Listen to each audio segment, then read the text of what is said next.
There is a noticeable political shift making its way through the European continent. In a number of countries, far-right parties are going from being at the margins of the political spectrum to getting government roles by the side of established centre-right parties.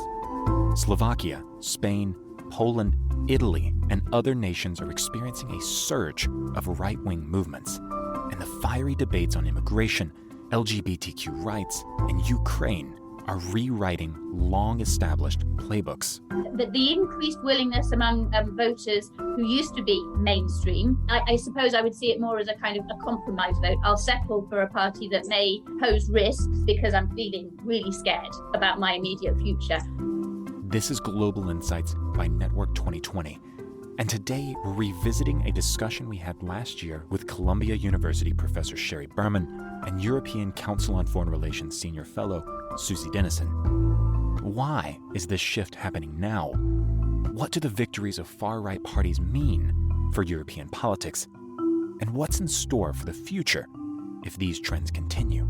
So the interesting question is whether what we see in Western Europe are indeed far-right parties and therefore a threat to democracy, or just a variant, perhaps one that many of us do not like, of conservatism. This is the rise of right-wing governments and their impact on Europe.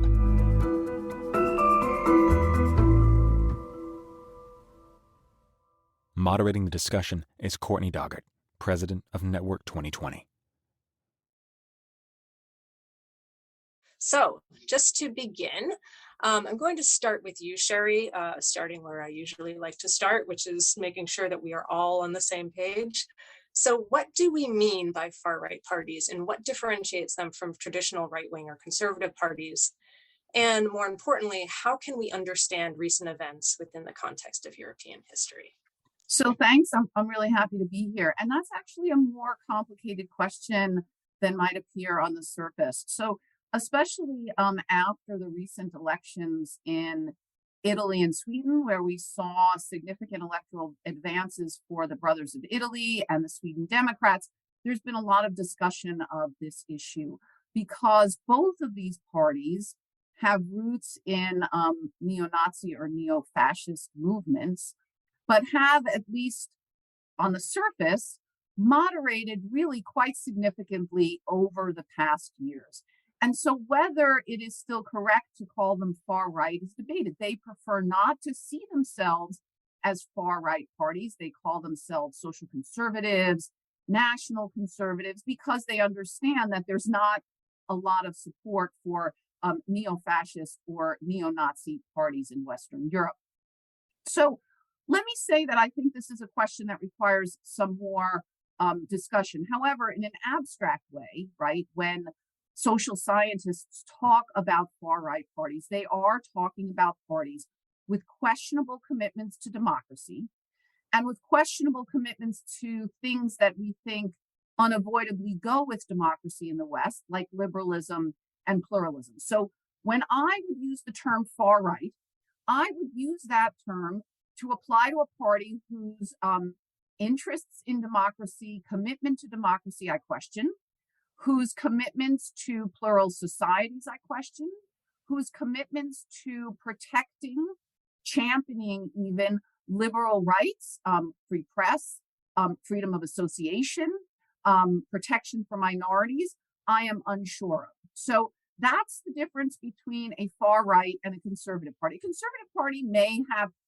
all kinds of policy preferences that I or others might disagree with, but there is no doubt that these are parties that are committed to playing within the liberal democratic rules of the game.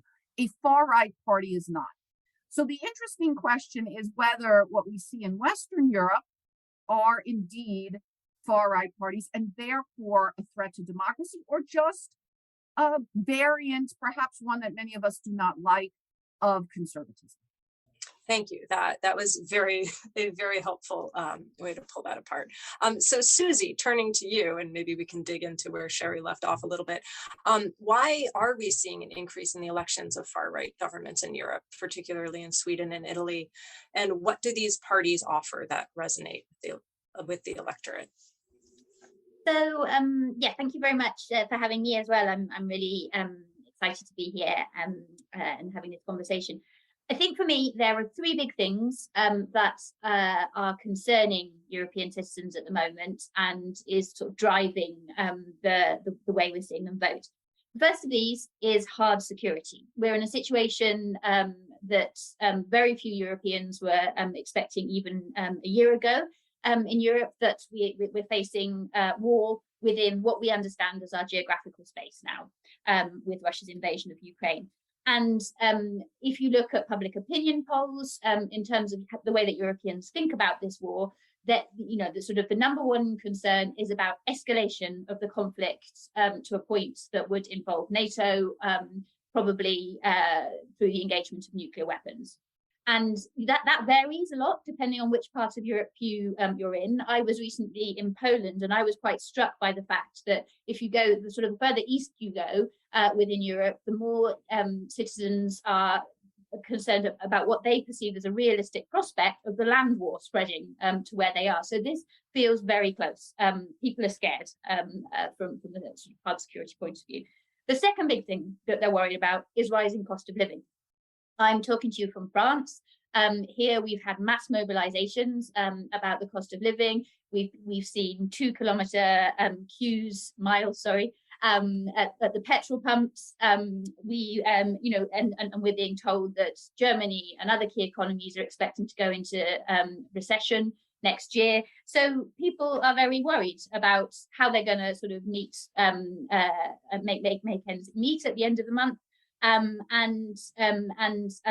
they feel that their national governments aren't delivering on this at the moment. And then the third big thing that I think is a factor in this sort of drift rightwards that we've seen in recent elections in Europe is migration. We saw an overwhelming openness to Ukrainian refugees at the beginning of Russia's invasion, very, very different to the lack of openness to Syrian refugees in 2015, 2016 across many European states. And a lot of that has been led by citizens, NGOs, and so on, just a willingness to welcome these people into their homes, into their communities and so on. But we're now facing the prospect in Europe of what you might call a long war scenario. We've seen Putin increase the mobilization efforts on the Russian side. And I think that people are sort of adjusting to the real possibility that this could just sort of turn into a war of attrition and end up in a sort of frozen conflict situation, which may well mean increased numbers of refugees coming to Europe. And I think that there are a lot of countries, again, this is affecting particularly the east of Europe, but you take countries like Sweden, they feel the proximity on this question too, who feel that they're sort of at capacity in terms of how much they can support, because the burden really hasn't been shared evenly across the European space on migration.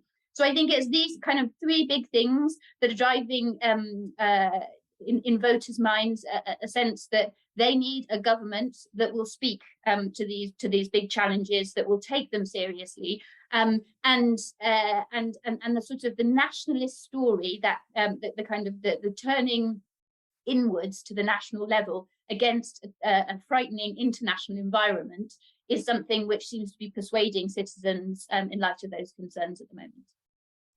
Thank you. I want to stay on your two answers just for a minute, because on the one hand, we have Sheri, who is saying that, well, it really depends on whether or not these parties are turning away from this idea of traditional Western liberal values. And Susi, you just spoke about, the electorate's very real and valid concerns. Do you see that? But no mention of, it's a turning away from values that is drawing them in. Do you see those very real concerns overshadowing any potential turn away from liberal values, or is that just not an issue yet?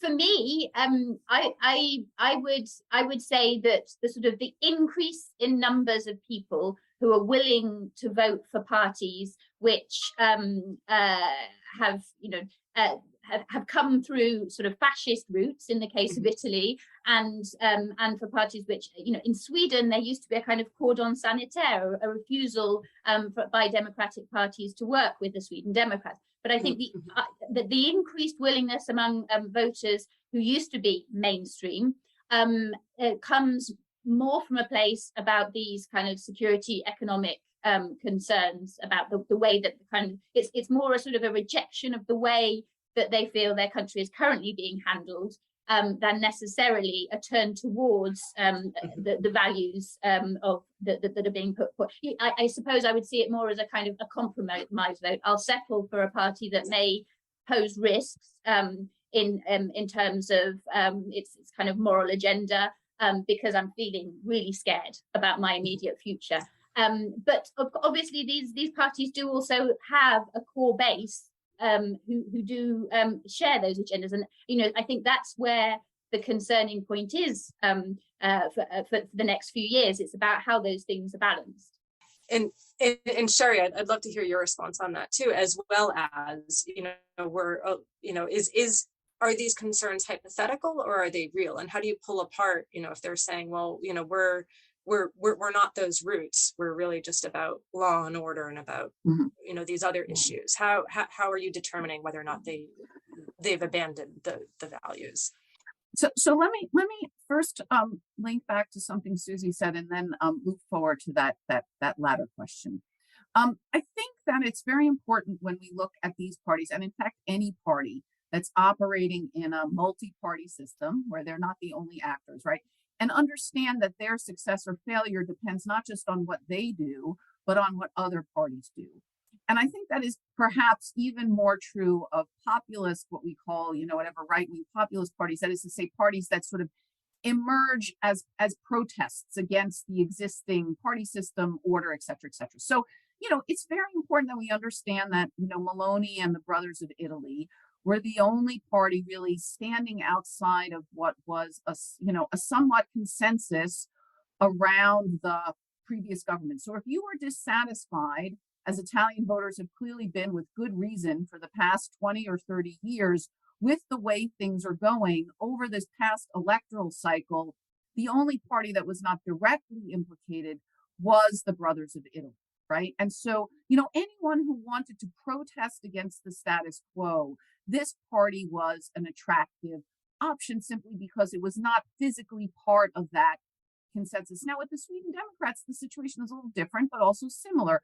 Up through the, giant refugee crisis of 2015 through 16, there was not a single party, including the traditional parties of the right in Sweden, that was offering what would have been up to then a traditional conservative position on migration issues.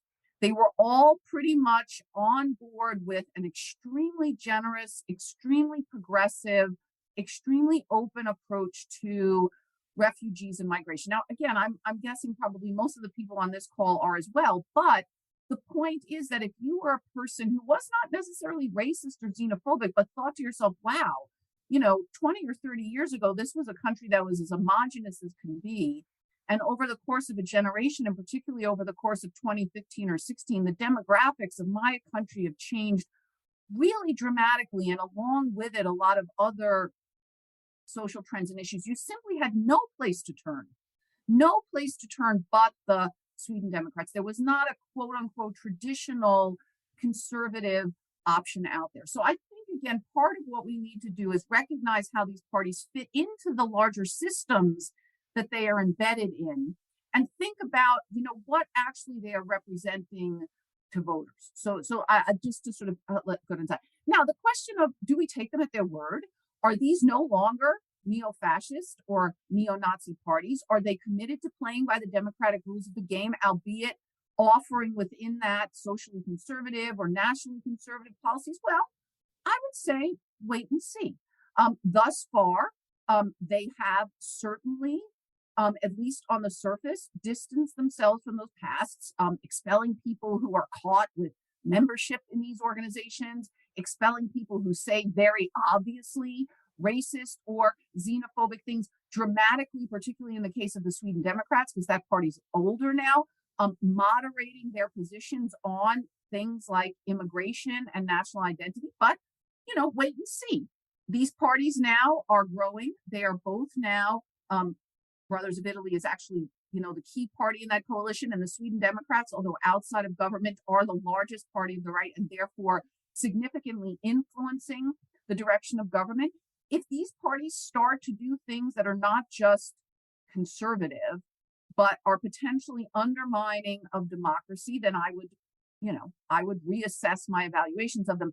But I think there is something dangerous about us not recognizing potential moderation simply because you want to reward that, right?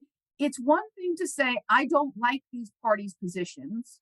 They are very socially conservative, national conservative either, but they are no longer neo-Nazi or fascist. You want to keep moderating these parties, right? And so if you continue to say that they are neo-Nazi and neo-fascist when they are not, and again, trust but verify, I think we are doing a disservice to what democracy is supposed to do, which is try to push extremists towards away from extreme positions and back into the democratic family.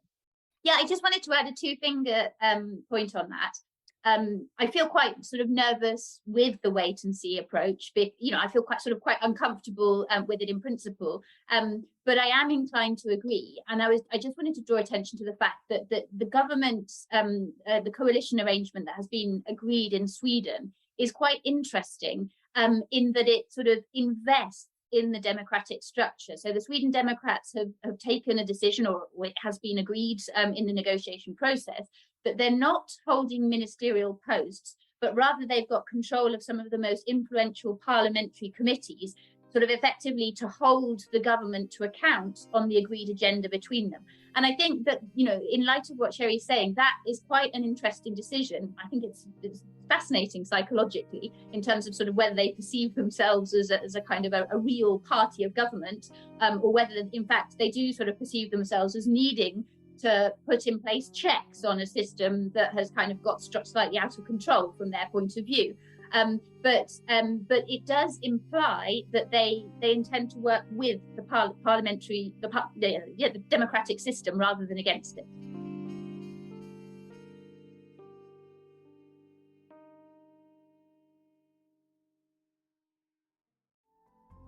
Empowering global discourse is at the heart of Network 2020's mission. We bridge diverse perspectives to drive conversations that shape our world. And your support fuels our efforts. If Global Insights has sparked curiosity, we invite you to contribute. Visit Network 2020 to learn more. From all of us, thank you.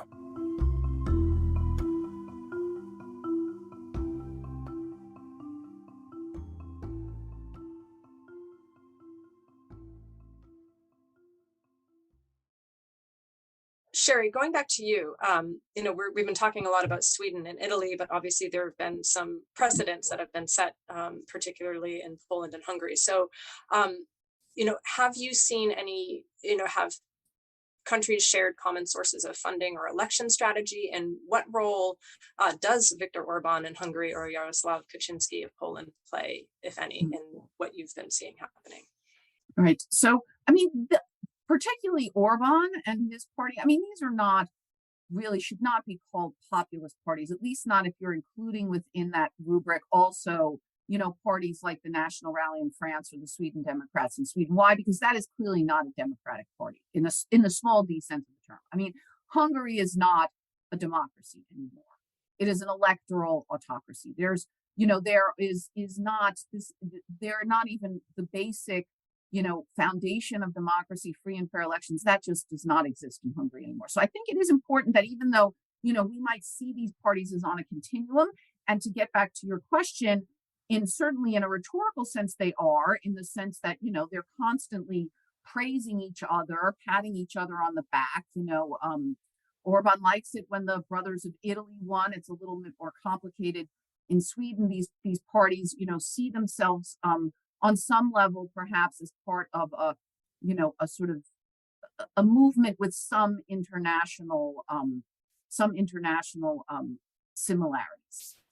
So there is that. And I think that is something definitely to notice and be wary of. As far as funding is concerned, I mean, this is a very complicated issue. There's been a lot of discussion about, for instance, Russian funding of a lot of these party scandals in places like Austria. Marine Le Pen notoriously has funds that were borrowed from a Russian bank that she's eager, of course, now to pay back.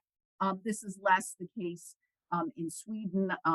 The other thing I would say on this note is that these parties, and the two that we've mentioned of recent significance, both the Brothers of Italy and the Sweden Democrats, very successful with social media. And I bring that up here because they tend to be really quite good in attracting, sort of large numbers of supporters in countries where it's allowed. Oftentimes, sort of small donations. This is true of the Republican Party in the United States as well. So, it varies a bit depending on the system. The kinds of campaign and funding that's allowed in different countries is different. Yeah, I mean, talk of Russian funding is real, but it varies, and it's a little hard to know how much is going on. Like I said, there are definitely signs of that in places and scandals in places like France and Austria, where these kinds of things have been uncovered. But how much fund? I do not think the Sweden Democrats are probably dependent on Russian funding. But yeah. Thanks. And you brought up social media, and I wanted to turn to you, Susie, and just see if you had any insight that you wanted to offer on the role that social media may be playing in the popularity of these groups.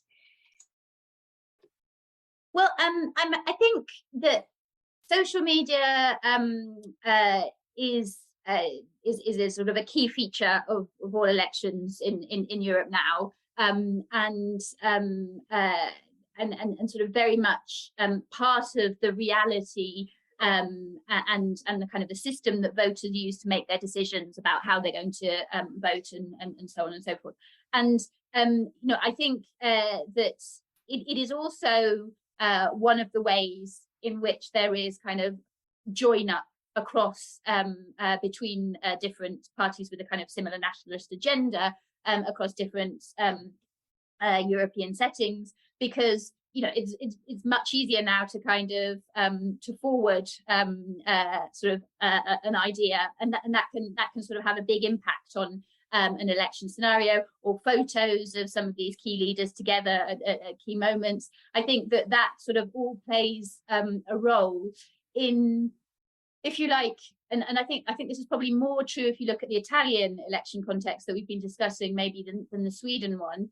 That I think that has kind of played a sort of a key role in legitimizing a figure such as Giorgia Meloni, who doesn't sort of have such a track record as a statesperson, as a sort of a pair of hands that can deal with the international picture. So I think that it's key in that sense.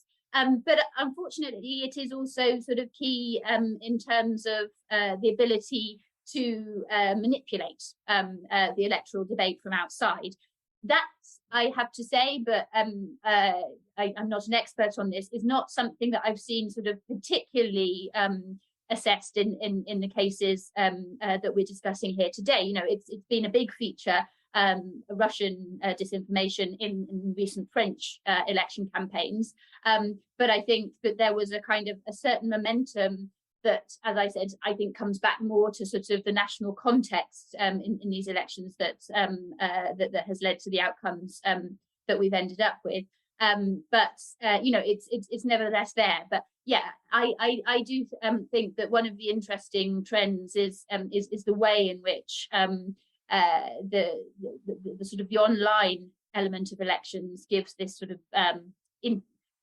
semblance of a sort of an international coalition between nationalist parties that in reality is much thinner than it appears.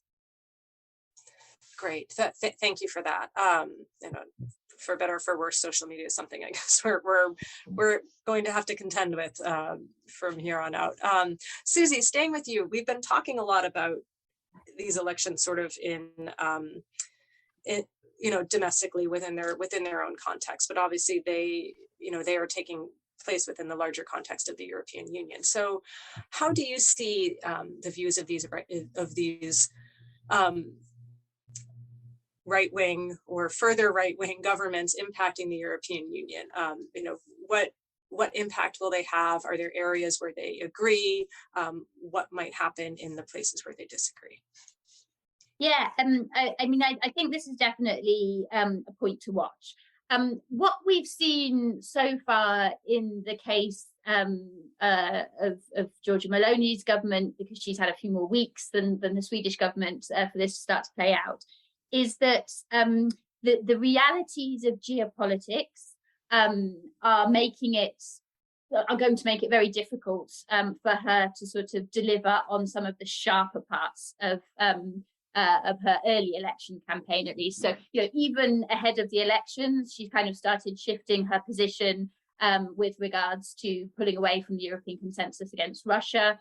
And one of her first actions once in government was to call Zelensky and reassure him of Italy's support and so on. She's also, I think, been sort of given quite sharp warnings from Brussels and other European capitals about her plans to renegotiate Italy's budget deal and so on and so forth. And so I think that the sort of the risk at this point of Italy kind of shifting out of the European kind of agreed consensus around the sanctions packages against Russia is quite minimal. And so there, I think you do have sort of big differences between the Melonis and the Orbans, certainly. And I don't see much space for alliances around that area. And I think kind of coming back to the Swedish position, it's very different again, because the Swedish hawkish stance on Russia was always kind of very clear, and that's actually a core part of the nationalist agenda, if you like, as well in the Swedish context. But what I think kind of this reality might lead to is that these leaders who've been elected are still going to have to deliver to their base supporters somehow. And they're going to have to sort of show through some of their promises that there is clear blue water between them and the governments that have gone before, because, as I think we've both been implying, a lot of their support comes from a rejection of the status quo of the performance of the governments who've come before them. And so what I am expecting that we will see a kind of anti-coalition around is a sort of anti-internationalism project within the EU context.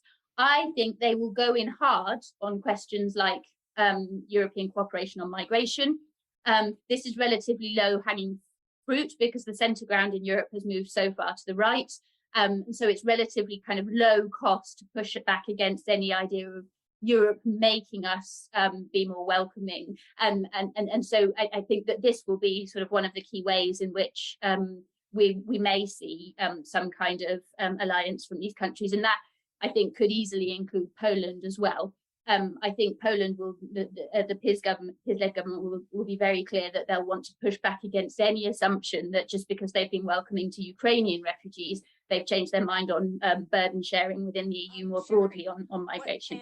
And I think the other area where we could see pushback on this kind of anti-internationalist alliance in Europe is around the climate agenda, where I expect that the idea of a sustainable energy security, which has to include keeping on course with decarbonisation in Europe, will be rejected as being sort of pie in the sky internationalism.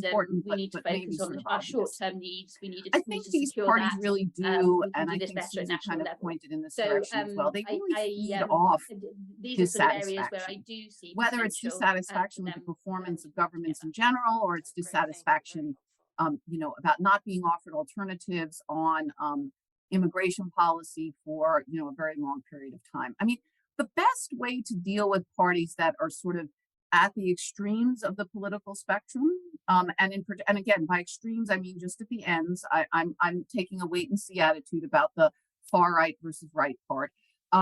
parties also that are focused on particular issues, immigration, national identity issues, is if the mainstream parties, and by mainstream parties, I mean those that are, sort of, I guess, center right, center left, that kind of thing, if they offer convincing solutions to citizens' problems and demands, if they provide good governance, that is to say, they deal with the challenges more broadly that societies face, the appeal of extremist parties just goes away. I mean, it just does. That is the way these kinds of things work.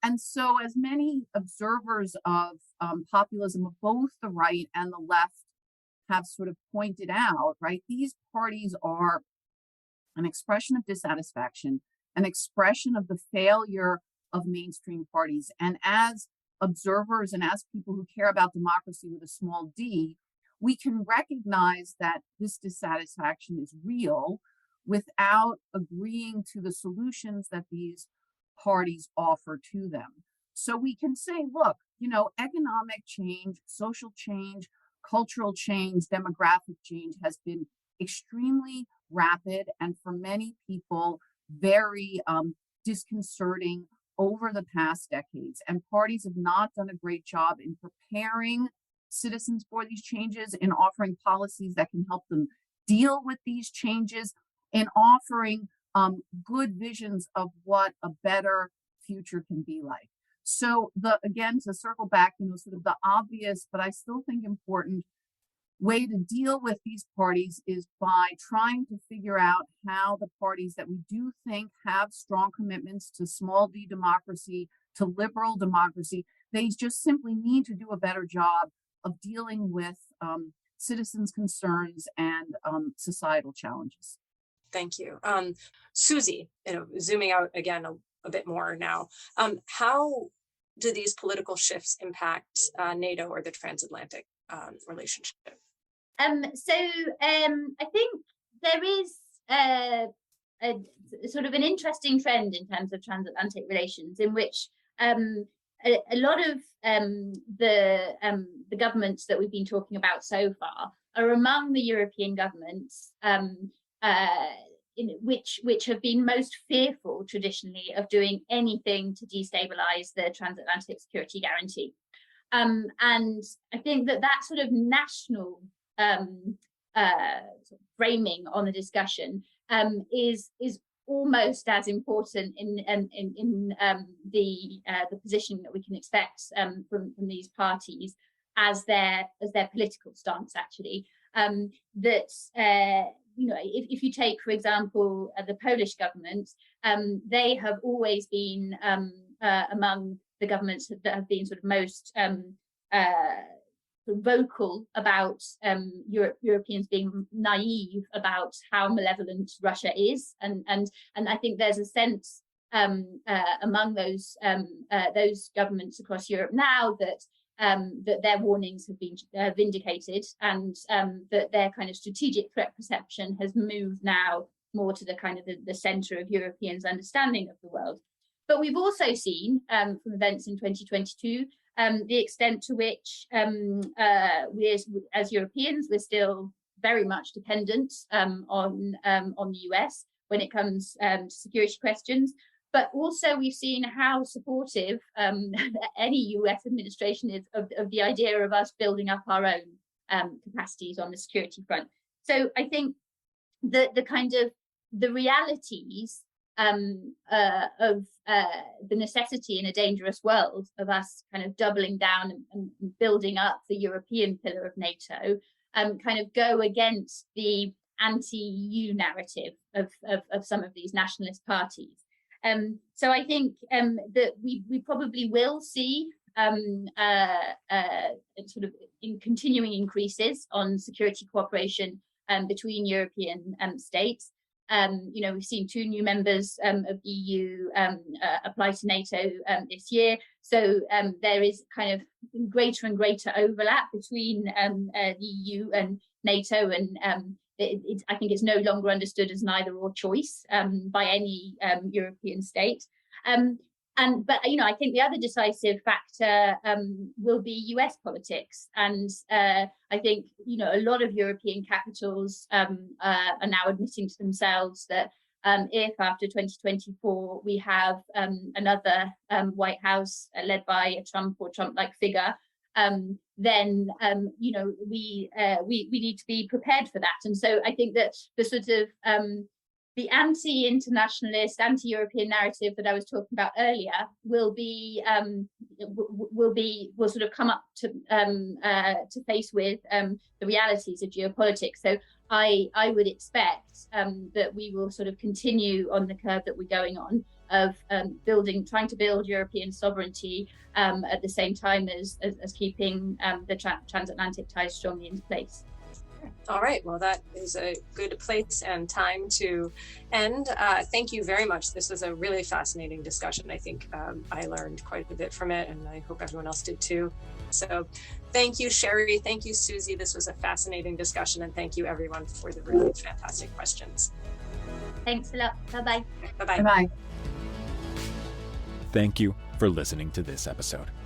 For more insights and analysis on global events, and to learn more about how you can join our community, visit us at network2020.org and follow us on social media.